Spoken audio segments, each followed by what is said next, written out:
குட்டீஸ், ஹரிச்சந்திரன் கதையை படிக்கலாம் வாங்க. தலையை வெட்டி வீழ்த்து. சந்திரமதி அந்தனர் வீட்டை நோக்கி ராஜ வீதியில் வேகமாக சென்று கொண்டிருந்தாள். அப்போது கள்வர்கள் காசி மன்னனின் புதல்வனை கடத்தி கொண்டு வந்து நகைகளையும் அணிமணிகளையும் களவாடி கொண்டு அவனை கொன்றுவிட்டு அந்த வீதியில் போட்டுவிட்டு போய்விட்டனர். நள்ளிருளில் வீதி வழியே சென்ற சந்திரமதியின் கால்களில் பிணம் தட்டுப்பட்டது. குனிந்து பார்த்தாள். அந்த பிணம் ஒரு சிறுவனின் பிணம். அவளுக்கு திடுக்கென்று வாரி போட்டது. பேயோ பிசாசோ நம் மகனை தான் இங்கு கொண்டு வந்து போட்டுவிட்டதோ என்று எண்ணி மயங்கியே அப்பிணத்தை எடுத்து அணைத்து அழுது அரட்டி கொண்டிருந்தாள். அப்போது அவ்வள்ளியே மன்னனின் மகனை தேடி வந்த காவலர்கள் கண்களில் அந்த காட்சியை கண்டனர். அவள்தான் நகைகளுக்காக அந்த கொலையை செய்திருக்க வேண்டும் என்று காவலர்கள் எண்ணினார்கள். எனவே அவளை இழுத்து கொண்டு அரண்மனைக்கு சென்றனர். அரசன் முன் கொண்டு நிறுத்தி, மன்னர் பெருமானே, இவள்தான் ராஜகுமாரனை கொன்றவள் என்று குற்றம் சாட்டினார்கள். மன்னன் சந்திரமதியின் முகத்தை நன்றாக உற்று பார்த்தான். அழகு பொலியும் அருள் சுரக்கும் திருமுகத்தை பார்த்தான். அகத்தின் அழகு முகத்தில் தெரியுமல்லவா? அவள் முகம் உயர்ந்த குடியில் பிறந்தவள் என்பதை கண்டறிந்தான். எந்த புற்றில் எந்த பாம்பு இருக்குமோ, இந்த பூனையும் பால் குடிக்குமோ என்று உலகம் சொல்லுகிறதே. உண்மையை கண்டறிய வேண்டுமே என்ற சிந்தனை அவனை அலைக்கழித்தது. சந்திரமதியிடம், பெண்ணே, உண்மையை சொல், என் மகனை கொன்றது நீயா என்று மன்னன் கேட்டான். நான் கொல்லவில்லை என்று உண்மையை சொன்னாலும் பொய் என்றுதான் நம்புவார்கள். நான் தான் கொன்றேன் என்று பொய் சொன்னாலும் உண்மைதான் என்று நம்புவார்கள்.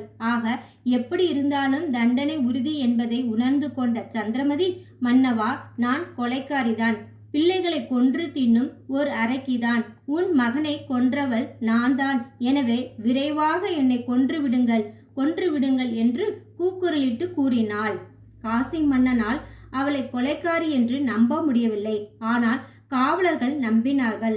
அமைச்சர்கள் அவள்தான் கொலைக்காரி என்று நம்பினார்கள். என்ன செய்வது? விதி வலிமையுடையதல்லவா? அமைச்சர்கள் மன்னனின் மனநிலையை முக வாட்டத்திலிருந்து தெரிந்து கொண்டார்கள். மன்னர் பெருமானே, திருடர்கள், கொலைக்காரர்கள், கொள்ளையர்கள், நயவஞ்சகர்கள் இவர்கள் எல்லாரும் தாங்கள் செய்வதை திறமையாக மூடி மறைப்பார்கள். முகத்தில் அதற்கான அறிகுறியை கடுகளவும் வெளியே காட்டிக்கொள்ள மாட்டார்கள். உங்களுக்கு சந்தேகமே வேண்டாம் மன்னா என்றார்கள் அமைச்சர்கள். அமைச்சர் பெருமக்களே, 1000 குற்றவாளிகள் தப்பித்து கொள்ளலாம். ஆனால் ஓர் நிரபராதி தண்டிக்கப்படக்கூடாது. அதனால்தான் சற்று யோசிக்கிறேன் என்றான் மன்னன். மன்னர் பெருமானே, கொலை உண்ட உன் மகனின் பிணத்தை நான் கையிலே வைத்திருந்த கண்ட பின்பும் கொலைக்காரியா என்று சந்தேகப்படுவது எதற்கு? நான் தான் உன் மகனை கொலை செய்த கொலை பாதகி என்று கூவி அழுதாள்.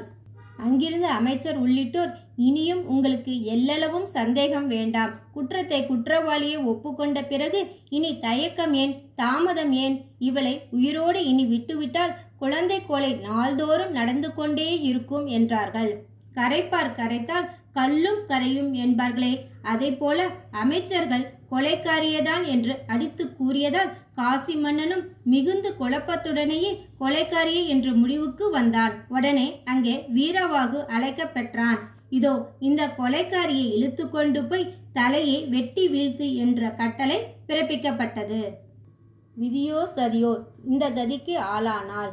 கொலைக்காரி என்று கூறி கொலை தண்டனை விதிக்கப்பட்டதால் சந்திரமதியை கயிற்றால் கட்டி இழுத்து கொண்டு வீதி வழியே போனான் வீரவாகு. பிறகு தன் அடிமையான ஹரிச்சந்திரனிடம் விடுத்து, இவள் அரசனின் மகனை கொன்ற கொலைக்காரி, மா பாதகி. இவளை இழுத்து கொண்டு போய் இடுகாட்டில் இரக்கமின்றி தலையை வெட்டி சீவி எறி என்று கட்டளையிட்டு தன் கூறிய வாளை அவனிடம் தந்தான் வீரவாகு. குற்றமே புரியாத குலக்கொழுந்து என் மனைவி கொலைக்காரி என்று குற்றம் சுமத்தி சவக்குழிக்கு அனுப்புகிறார்களே. விதி தனது சதியை செய்து விளையாடுகிறது. இதற்கு முன் எதிர் நிற்பவர் யார் என்று அவன் எண்ணி கண்ணீரை அடக்கி கொண்டான். தன் எஜமானனின் கட்டளைப்படி ஹரிச்சந்திரன் சந்திரமதியை இடுகாட்டிற்கு இழுத்து சென்றான். அவளும் கொலைக்களத்திற்கு இழுத்து செல்லும் ஆடு போல் அமைதியாக தன் கணவன் பின் சென்றாள். மன்னன் மகனை கொன்ற மா பாதகி யாராக இருக்கக்கூடும் என்பதை அறிய மக்கள் வெள்ளம் ராஜவீதியின் இரு பக்கமும் காத்து கிடந்தனர்.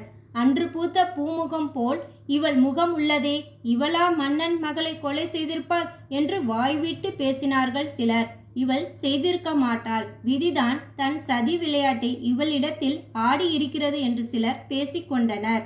தெருவில் இருபுறமும் இருந்த மக்களின் இழிச்சொல்லும் பழி சொல்லும் அரிச்சந்திரன் உள்ளத்தையும் சந்திரமதி உள்ளத்தையும் ஈட்டியாக அம்பாக வேலாக குத்தி கிழித்தன. அவர்கள் கூறிய தீ போன்ற சொற்கள் நெஞ்சை சுட்டெரித்தன. என்ன செய்வது? எல்லாம் அவன் செயலே, கடவுள் விட்ட வழி என்று காதில் கேட்டுக்கொண்டே சுடுகாட்டை நோக்கி நடந்தார்கள். எல்லாம் இழந்தாலும் வாய்மையை இழக்க மாட்டோம். வசிஷ்டர், இந்திரன் முதலான 33 தேவர்களுடன் இந்திர சபையில் இருந்து கொண்டு மண்ணுலகில் நடைபெற இருக்கின்ற இந்த நிகழ்ச்சியை கவனித்துக் கொண்டிருந்தார்கள். அப்போது தேவர் தலைவனே, ஓர் உண்மையாளனை பொய்யனாக்க விஸ்வாமித்திரர் எத்தனையோ இன்னல்களையும் துன்பங்களையும் கொடுமைகளையும் அலை அலையாய் கொடுத்து அலைக்கழித்தார். ஆனால் அரிச்சந்திரனோ மலை குலுங்கினாலும் நான் என் நிலை குலுங்கேன் என்ற வைரம் பாய்ந்த நெஞ்சுருந்தி கொண்டவனாக இருக்கின்றான். இதோ இன்னும் சிறிது நேரத்தில் உச்சகட்ட நிகழ்ச்சி ஒன்று நடைபெற இருக்கின்றது. அரிச்சந்திரன் தன் உயிரினும் மேலான மனைவியின் தலையை அவனே வெட்டப் போகிறான். அரிச்சந்திரன் சத்தியம் தவறாத உத்தம புத்திரன். சத்தியமே அவன் மூச்சும் பேச்சுமாக இருக்கிறது. இதனை இப்போது உலகுக்கு வெளிச்சம் போட்டு காட்ட இருப்பதை மண்ணுலகில் சென்று பார்ப்போம் என்று தேவர் தலைவனை அழைத்தான். அவ்வாறே இந்திரனும் உடன்பட்டு அங்கு வந்தார். விஸ்வாமித்திரரும் அங்கு வந்து சேர்ந்தார்.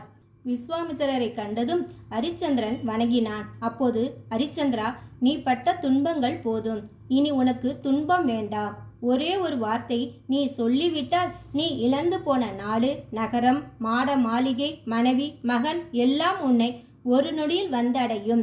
நீ எமக்கு தாரை வாத்து தந்த நாட்டை எனக்கு தரவே இல்லை என்று மட்டும் ஒரு வார்த்தை கூறிவிடு என்று பரிவு காட்டி பேசினார். தவசீலரே, துன்பங்கள் தொடர்கதையாக இருந்தாலும் தூயவன் உள்ளம் துவண்டு போய் அற்பத்தை நினைத்து விடாது. தங்கத்தை எவ்வளவுதான் புடம் போட்டாலும் அதன் பெருமை குறைந்து போகாது. இந்த உலக வாழ்க்கை நீர்க்குமிழி போன்றது. நிலையில்லாத வாழ்க்கையில் நிலைத்து நிற்க வேண்டிய சத்தியத்தை தவறமாட்டேன் என்று மலை போன்ற நெஞ்சு உறுதியுடன் கூறினான். பதி இழந்தோம், படைத்த நிதி இழந்தோம், நாட்டை இழந்தோம், நலன்களை எல்லாம் இழந்தோம், மகனை இழந்தோம். இனி எங்களுக்கு உள்ளதாக எண்ணுகின்ற நற்கதியை இழக்கவே மாட்டோம் என்று ஆணித்தரமாக உரைத்தான் அரிச்சந்திரன். பிறகு சந்திரமதியிடம், பெண்ணே, நீ எப்போதும் வழிபடும் தெய்வத்தை எண்ணி வணங்கி கிழக்கு நோக்கி நில் என்றான் அரிச்சந்திரன். கற்புக்கரசிக்கு கணவனே கண்கண்ட தெய்வம். எனவே சந்திரமதி தன் கணவன் அரிச்சந்திரனை மனதில் வழிபட்டு வணங்கி கிழக்கு நோக்கி நின்றாள். நான் மனதார வணங்கி வழிபடும் என் தெய்வமே, என்னை இழப்பதற்கு அஞ்சி வாய்மையை இழந்திடாதீர்கள். என்னை விட சத்தியம் உயர்வானது. நான் ஒரு நாள் நிச்சயம் அழியக்கூடியவள். ஆனால் சத்தியம் என்றும் அழியாதது, அழியக்கூடாதது. துணிந்து வெட்டுங்கள் என்று கூறி அவனை வணங்கினாள் சந்திரமதி. சந்திரமதி கூறிய வார்த்தைகள் கூர் அம்புகளால் தைப்பதைப் போல அரிச்சந்திரன் உணர்ந்தான். அவன் நெஞ்சம் துடியாய் துடித்தது. துடித்த இதயத்தை இடக்கையால் நன்றாக அழுத்தி பிடித்து கொண்டு வலக்கையால் கூறிய வாளை ஏந்தி, கற்பு நெறி தவறாதவள் சந்திரமதி எனில் சத்தியம் அவள் தலையை காக்கட்டும், இல்லையேல் இவள் சாகட்டும் என்று கூறி வாளை அவள் கழுத்தை நோக்கி வீசினான். கூறிய அந்த கொடுவாள் அரிச்சந்திரன் திருமணத்தில் இட்டது போல் மலர் மாலையாய் அவள் கழுத்தில் வீழ்ந்தது. அப்போது தேவர்களும் வசிஷ்டர், விஸ்வாமித்திரர், 30 தேவகணங்கள் அங்கு காட்சியளித்தனர். சத்தியம் தவறாத தம்பதியர்களை யாவரும் போற்றி நின்றனர். அரிச்சந்திரனும் சந்திரமதியும் அனைவரையும் அன்புடன் வணங்கி அவர்கள் வாழ்த்துக்களை பெற்று மகிழ்ந்தனர். முருகன் திருவருளால் காசி மன்னனின் மகனும் அரிச்சந்திரனுடைய செல்வன் தேவதாசனும் உயிர் பெற்று எழுந்தனர். விஸ்வாமித்திரர் அரிச்சந்திரனை வாழ்த்துதல். விஸ்வாமித்திர முனிவர், அரிச்சந்திரா, நான் செய்த சபதத்தில் நான் தோற்று போனேன். வசிஷ்ட முனிவர் வென்று விட்டார் என்று கூறிவிட்டு தாம் செய்திருந்த சபதத்தின்படி தம் தவத்தில் பாதியை அரிச்சந்திரனுக்கு தத்தம் செய்தார். அரிச்சந்திரனிடம் பெற்ற நாட்டையும் திரும்பி அவனுக்கு தந்தார். ஆனால் அரிச்சந்திரனோ, என் மனைவியையும் மகனையும் அந்தணனுக்கு அடிமையாக்கினேன். நானும் ஒரு புலையனுக்கு அடிமையானேன். எனவே அடிமைப்பட்ட நிலையில் தான் அரசினை பெறுதல் இயலாது என்று கூறி மறுத்துவிட்டான். அக்னி தேவன் அங்கு தோன்றினான். காலகண்டனாய் வந்து சந்திரமதியையும் தேவதாசனையும் அடிமையாய் ஏற்றுக்கொண்டது தானேதான் என்றான்.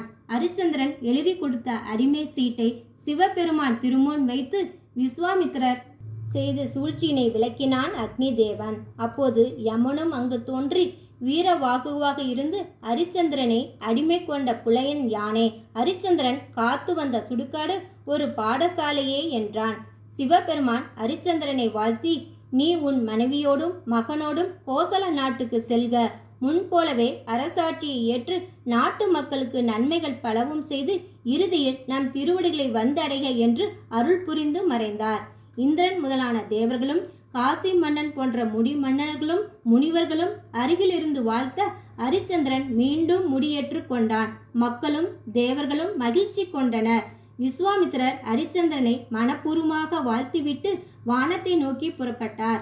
காசி அரசன், வசிஷ்டர், அரிச்சந்திரன் ஆகிய மூவரும் இன்பமாக பேசிக் கொண்டிருந்தனர். அப்போது காசி அரசன் தன் உள்ளத்தில் வாளாக இருந்து அறுத்து கொண்டிருந்த ஒரு சந்தேகத்தை தீர்த்து கொள்ள விரும்பினான். எனவே வசிஷ்ட முனிவரிடம், முனிவர் பெருமானே, பெருந்தவ முனிவரான விஸ்வாமித்திரர் சத்தியம் தவறாமல் செங்கோல் தவறாமல் ஆட்சி புரியும் அரிச்சந்திரனுக்கு எல்லை இல்லாத இத்தனை தொல்லைகளை தந்து அல்லல் உண்டாக்க காரணம்தான் யாதோ என்று வினவினான். அப்போது வசிஷ்டர் இந்திரலோகத்தில் நடந்த செய்திகளை விளக்கமாக எடுத்து கூறினார். குட்டீஸ், அரிச்சந்திரன் கதையை படிச்சிட்டோம். நம்ம அடுத்த வீடியோவில் சந்திக்கலாம்.